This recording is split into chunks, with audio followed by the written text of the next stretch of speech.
do you have the courage to leave your agenda at the door? And I was like, I don't know.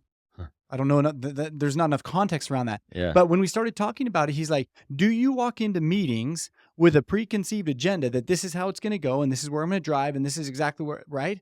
And he said, I don't know that that's necessarily wrong to at least have Yeah. some thought and some agenda. But when you go in, can you leave it at the door long enough to really sit down and ask meaningful questions, to get to know them, to understand that, and then through a consultative method, go back to the door, maybe grab some of the agenda, but now you know how to consult and work with this individual and help them achieve the things that they need. I think it's empathy, right? Yeah. I think that's spot on. I say emotionally, yes. Emotionally, can I leave the agenda at the door? I'm a strong believer. I got an agenda. Yeah. You came in order for me to stay suitable, compliant, and everything that I do, I got an agenda to follow. And if I break from it, I may be breaking from what would be compliant in my situation. So I have followed that, but you're spot on. As soon as I start saying, tell me about this account, can I listen enough? Can I put my agenda at the door and just listen?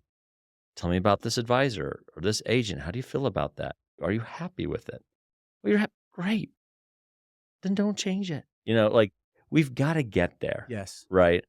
We've got to get there to where we're listening, and that's a key principle of building that trust.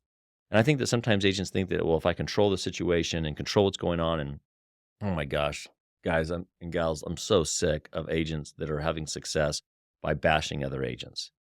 I get it. There's some agents that make some really dumb decisions out there, but I'm talking to agents over and over and over again through our software Swivel. I'm talking to agents all over the country. They're good. They're really good. There's more good than bad. So let's not be idiots and be like, oh, this idiot, I don't know, or what she's doing, he was thinking, or Yeah. whatever it be. Let's just help build off where people left off. And I think that what you do is you find that because the old way of getting a customer was to down them so bad that you could like make them so freaked out that you'd get the business. Consumers are starting to get smart to that. Oh, yeah. They know when, I go into a lawyer. Lawyer sees my old will and trust. Oh, what an idiot. I go to get my landscaper. I'm going to get some trees and rocks. Who did this last stuff? This was terrible. Usually it's me, so I can't blame them. But like, you know, who the professional that looks at the job done last time?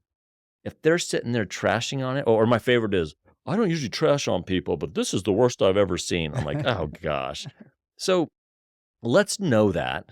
Let's not be that agent or advisor. And let's just be like, what do you like? Yeah. What do you not like? Oh, you don't like that? Great. Would you like to change it? I can help you fix that today. That's the attitude that we want. Yeah. So Matt, let's shift gears a little bit here and talk about navigating difficult conversations. And I'm a firm believer that these difficult situations. So I fought fires with the River Valley Firefighters Association back in college to earn money. And I just remember them saying, I looked out there and I saw this burnt forest. I was on a hand Yeah. crew and I just saw all this ash, and I'm like, man, that is devastating. That is terrible. Yeah. And my crew boss said something to me that stuck. Underneath that ash, now that it's been burned, is going to be the most nutrient-rich soil that you'll ever see. Give it some time. And so now I'm thinking about this relative to navigating difficult relationships and how you have them won. And are you able to save the deal? Are you able to maintain the relationship trust and all that you built up? Yeah. No, I mean, I clearly lost people over the years that because of difficult conversations. Maybe 10 years into my business, I used to brag and be like, I've only lost one client, and then, times hit and stuff. And our ability to keep clients is incredibly high. So we've kept 98% roughly of every client that we've written, which is, I'm still very proud of that. And a testament, right? To Well, your systems, your process, yeah, your and trust, our staff, the relationships. people, everyone, and I'm high on the staff. And that's another thing I probably haven't mentioned that I should. Um, we made a conscious effort to have our staff to have just as good as a relationship as we do with the advisor, um, or the agent, to make sure that that's in line. But going back to the core thought on this is, I personally am, when I have those conversations with people, or I've had those moments, it's There's no easy way to do it. And usually it comes from false expectations. And so we can pin the false expectations on the customer, but I think we have to look at it. So, for example, if you are doing Medicare supplement and you're not getting all the policy information to the agent or to the customer on time, they can freak out. If you're doing wealth management and you're not managing losses, they can go crazy. If Yeah. you're doing fixed index annuities and you sell return instead of safety, oh man, they can be really upset when you don't get a return.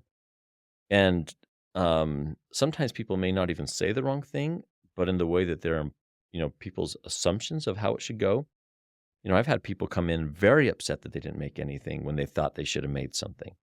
And this is crap, policy's crap, and maybe some different words they're using, and they come in hot, and then you just have to say, what did we buy this for? And what I've learned is it, we're so quick to defend the product. Let's just live into what the customer's saying. Amen. Man, Amen. this is hard. This is not what I wanted either. I want what you want. But let's make sure that this is still suitable and in your best interest. But man, I want what you want. I hear you. Let's find a way to get you what you want. So it brings me to a whole nother topic, Matt. Proactive versus reactive. And obviously, I have the benefit of knowing some of your processes and systems, but I mean, maybe earlier on, and I'm just guessing that earlier on it's more reactive based or what? How do we become proactive in our Yeah. communication? I'm a big believer of annual reviews. If unless you're that agent who's so brilliant that just says, look, we're never gonna need to meet, most of us are gonna have to meet. Yeah. Most people are buying that. So if you're buying that, do you do what you say you're gonna do? Do you send out information on annual reviews? Are you actually doing it?